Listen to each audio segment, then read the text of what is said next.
Vsi prisotni, dovolite mi, da vas pozdravim v imenu Združenja Trubarjev Forum, ki ima namen danes predstaviti Dalmatinovo novo zavezo, posodobljeno besedilo. Nekaj aktivnosti v tej smeri že bilo. Imeli smo priložnost podariti prvi izvod, tudi predsedniku Pahorju, in s tem nekako dati tudi širši nekako javnosti sporočilo, da je to za nas nekako po praznovanju 500 letnice reformacije pomemben dogodek, tudi dosežek. In s tem namenom smo se tudi danes zbrali tukaj, da povemo malo več o samem delovanju Združenja Trubarjev Forum, posodabljanju del reformatorjev, v kontekst katerega spada tudi današnja knjiga ali delo, ki bo predstavljeno. Združenje Trubarjev Forum bo kmalu praznoval 10. letnico delovanja. Začelo se je nekje leta 2007, ko smo se pripravljali na 500 letnico rojstva Primoža Trubarja. In takrat smo se torej v Trubarjevem letu spraševali, kaj narediti, v kakšno smer usmeriti aktivnosti, da bi lahko potem tudi nadaljevali delo, da ne bi to bilo samo usmerjeno na eno leto, pa potem pač konc, da bi v tistem času, po pomembnem jubileju, nekaj začeli, da bi lahko potem ta projekt ali začeto delo nadaljeval naprej. In ob zavedanju, da Trubarja, Dalmatina, še kakšnega drugega reformatorja, povprečen Slovenec pozna potem, da so reformatorji pisali in dali tiskano besedo. In tu se potem nekje to splošno vedenje ali poznavanje povprečnega Slovenca glede reformatorjev skoraj da konča. Čim najbolj enostavno rečeno, vemo, da so pisali, tiskali, bolj malo pa vemo kaj in zakaj. In to je bilo nekako naše izhodišče v tem samem delovanju, približati povprečnemu Slovencu vsebino del reformatorjev. Če se sprašujemo, kaj jih je motiviralo pri delu, potem moramo poznati njihovo delo, ker drugače bi samo nekako ugibali. In ker so pisali za te namene, da se jih seveda bere, da se jih razume. To je tisto neko osnovno vodilo in tudi gonilo reformatorjev bilo govoriti v razumljivem jeziku. In je bil pač svojevrsten paradoks, da častimo na nek način ljudi, tem, da so pisali, jih pa ne beremo.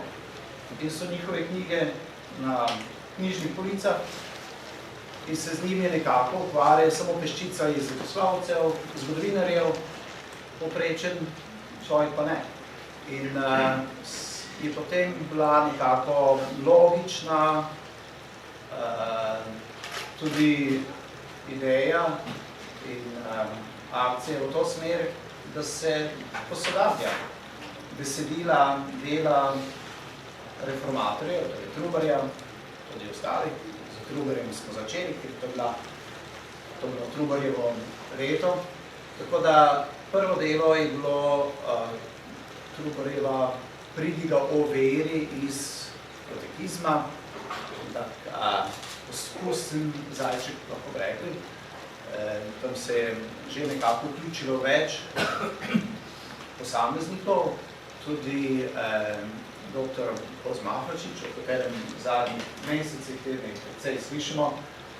Prejšnji teden tudi dobil nagrado od predsednika Pahorja, Zlatka Jabuka, nekaj takega. Tako da smo v Združenju Trubarjev Forum vsekakor tudi hvaležni za njegovo sodelovanje. In ker ne želimo samo ljubiteljsko, tudi čim bolj strokovno upravljati svoje delo. Potem leto 2008, v prvem letu, smo izdali katekizem, abecednik, ker je manjši obseg in pa glede časa razpoložljivega, sicer nismo mi uspeli, da bi prav katekizem, zato je bil abecednik, dan leta 2008, potem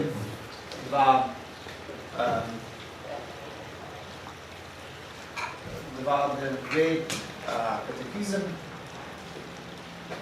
in potem 2014 ob 450 obletnici izdajem cerkvene ordnike, potem bil izdan cerkveni red. Tisti, ki malo bolj spremljate, se spomnite, da je bilo ravno tistega leta, mogoče mesecev pred,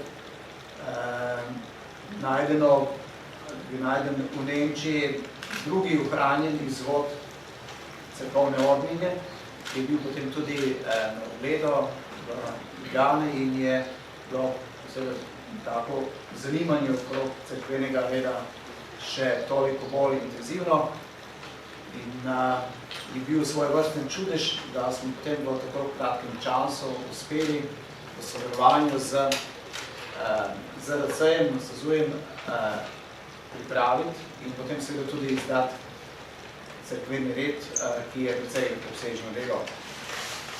In ob letošnjem praznovanju 500-letnice reformacije je bilo seveda vprašanje, kako pa nekako zaznamovati ta pomemben jubilej. In ker je bilo nekako delo reformatorjev usmerjeno predvsem približati Sveto pismo ljudem v materinem jeziku, približati Božjo besedo, nekako približati človeka Bogu in nekako odstraniti tiste ovire, ki so bile.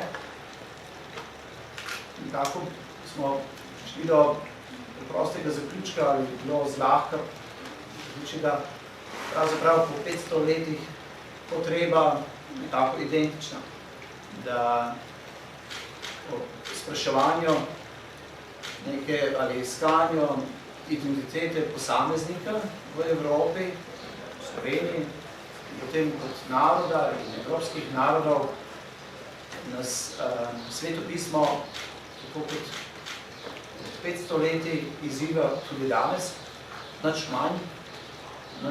manj izvirno ali kakokoli, tako rekli, in je namen Trubarjevega foruma v sodelovanju z evangelijskimi cerkvami v Sloveniji, vse neki predstavili združenje Trubarjev forum, spet tako ponuditi Sveto pismo, Božjo besedo, v čim širšem nekako obsegu ali možnosti in tako je nastalo to posodobljeno besedilo Nove zaveze, ki je del sicer dalmativne celotne Biblije, ki je stara in Nova zaveza. Danes imamo tudi Novo zavezo, malo bolj celotno in bo seveda potem še več rečeno sami distribuciji in delitvi in prav v tem, da Sveto pismo ni samo knjiga, ni samo črta, ki je Božja beseda v knjigi, v pisani besedi in ravno tako, kot nas je Sveto pismo nagovarjalo začetka prevajanja in nas je verjetno potrebna neka še spet ponovna reformacija srca, do katere pa pride ali pa jo povzroči Božja beseda. In to je nekako najkrajši povzetek odločitve, motivacije, motive, zakaj sploh posodobljeno besedilo, dalmativne Biblije, zakaj posodabljanje Trubarjevih, dalmatinovih del, še tudi kakšnega drugega reformatorja, da se približa ta dela in vsebina širšemu krogo bralcev in mož, žena, družin, mladi, starejši.